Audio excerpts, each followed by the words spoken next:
1, 2, 3, and...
First and foremost, can I just say well done Hartington for having achieved what we've always achieved, a beautiful well.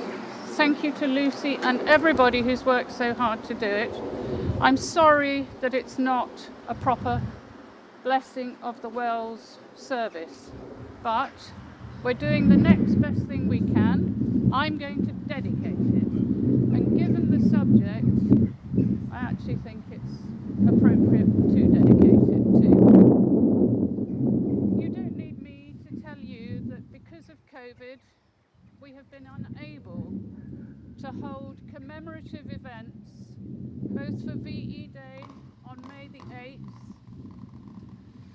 a day which 75 years ago would have marked the end of fighting in Europe against Nazi Germany. And I'll just wait for this trailer to go by. And the motorbike escort.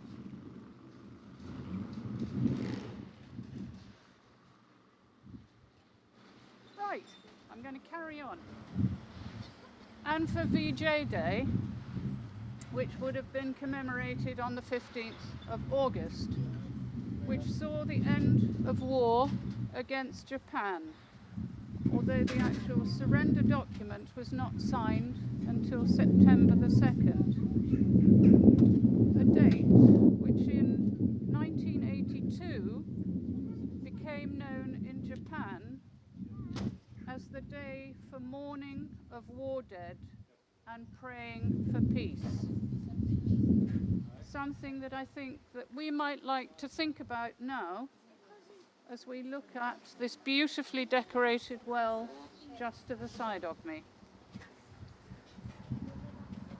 Let us remember and give thanks for the years of peace that have followed those two dreadful theatres of conflict that drew to a close 75 years ago.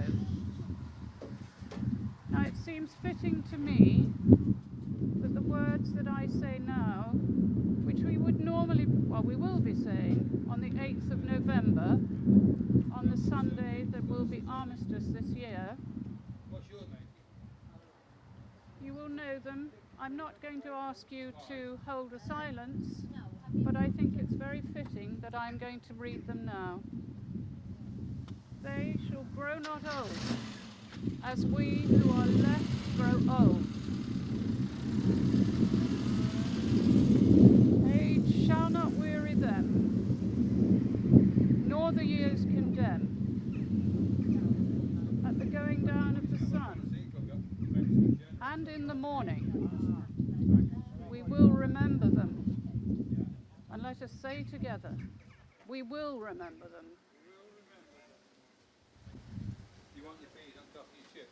The next verse of Lawrence Binyon's poem goes, they mingle not with their comrades again. They sit no more at familiar tables at home. They have no lot in our labour of the daytime. They sleep beyond England's foam, which is so beautifully depicted on the wells. And because we're also commemorating VJ Day, I'm also going to say the Kohima epitaph. When you go home, tell them of us and say, for your tomorrow, we gave our today. I hope you agree that that is a fitting thing to be reading now.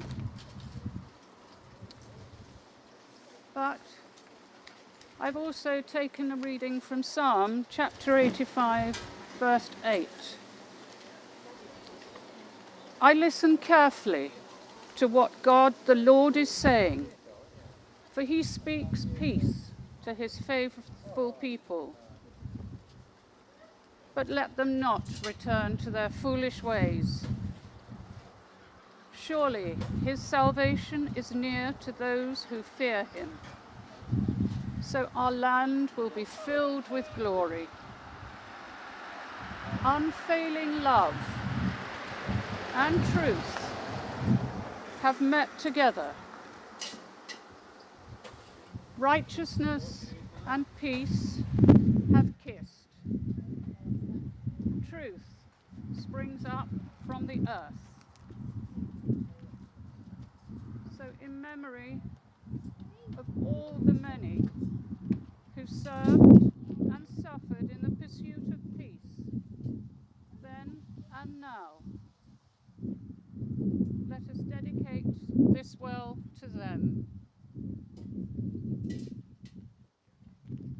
Gracious Lord, in the presence of these people here, I dedicate this well in the memory of all those who have given their lives, that we as a country remain democratic and free. And for that we give them and you our thanks and our prayers. Amen. And so finally, just a final prayer, and then with the smell of fish and chips, I'm sure everybody's hungry. It'll be time for tea. So, as seems suitable as the clouds gathering and evening's coming in, as evening falls and the mist enfolds the hills in its mantle, embrace all in your love, O Lord. As the rain washes away sorrow, let us not forget their sacrifice. As the streams of living water flow down our dales, direct us into the paths of concord and root us in your love and your peace. May all come and drink from the well of your peace and love, O Lord, this night and forevermore. Amen. Thank you all, and I think I'm right in saying that donations when the boxes go up are going to the village hall this time. So a wonderful and worthwhile thing to be donating to our little heritage village hall, which so many people have worked so hard for, like the well. Typical Hartington, full of hard work. So thank you all so much. Thank you, Sarah. God bless. The school well, which has been created by the 19 children who are currently in our school. The hands at the top are representing the work done by the reception classes, and these are the hands of hope for the NHS. We have then across the bottom the different animals, the turtles, the fish and the starfish, and those have been done by Key Stage 1. And then the centre, which is of Noah's Ark, and is the Christian belief of hope, has been done by years 3, 4, 5 and 6. The words at the side represent the Christian belief of the school, and it is now going to be proudly, after this week, hung into the school as a permanent memorial to this year's Welsh dressings.